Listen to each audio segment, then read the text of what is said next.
to chirp. Does the axe raise itself above him who swings it, or the saw boast against him who uses it? As if a rod were to wield him who lifts it up, or a club brandish him who is not wood. Therefore the Lord Almighty, will send a wasting disease upon his sturdy warriors. Under his pomp a fire will be kindled like a blazing flame. The light of Israel will become a fire, their Holy One a flame. In a single day it will burn and consume his thorns and his briars. The splendor of his forests and fertile fields it will completely destroy, as when a sick man wastes away. And the remaining trees of his forests will be so few that a child could write them down. In that day, the remnant of Israel, the survivors of the house of Jacob, will no longer rely on him who struck them down, but will truly rely on the Lord, the Holy One of Israel. A remnant will return. A remnant of Jacob will return to the mighty God.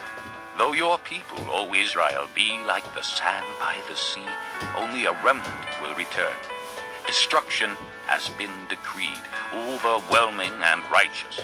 The Lord Almighty, will carry out the destruction decreed upon the whole land. Therefore, this is what the Lord Almighty says. O my people who live in Zion, do not be afraid of the Assyrians, who beat you with a rod and lift up a club against you as Egypt did.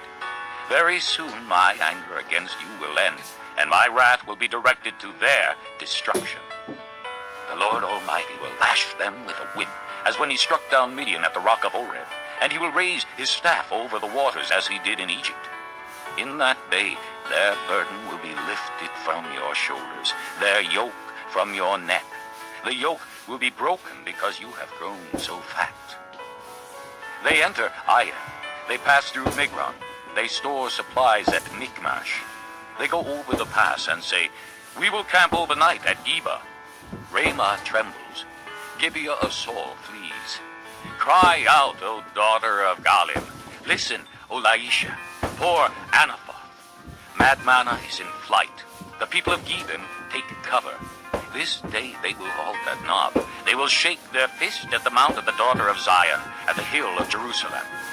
See, the Lord Almighty will lop off the boughs with great power. The lofty trees will be felled, the tall ones will be brought low. He will cut down the forest thickets with an axe. Lebanon will fall before the mighty one. Chapter 10. Woe to those who make unjust laws, to those who issue oppressive decrees to deprive the poor of their rights and withhold justice from the oppressed of my people, making widows their prey and robbing the fatherless. What will you do on the day of reckoning, when disaster comes from afar? To whom will you run for help? Where will you leave your riches? Nothing will remain but to cringe among the captives or fall among the slain. Yet for all this his anger is not turned away, his hand is still upraised. Woe to the Assyrian, the rod of my anger, in whose hand is the club of my wrath. I send him against a godless nation. I dispatch him against the people who anger me, to seize loot and snatch plunder and to trample them down like mud in the streets. But this is not what he intends. This is not what he has in mind. His purpose is to destroy, to put an end to many nations. Are not my commanders all kings, he says? Has not Calno fared like Carchemish? Is not Hamath like Arpad, and Samaria like Damascus? Has my hand seized the kingdoms of the idols, kingdoms whose images excel those of Jerusalem and Samaria? Shall I not deal with Jerusalem and her images, as I dealt with Samaria and her idols? When the Lord has finished all his work against Mount Zion and Jerusalem, he will say, I will punish the king of Assyria for the willful pride of his heart and the haughty look in his eyes.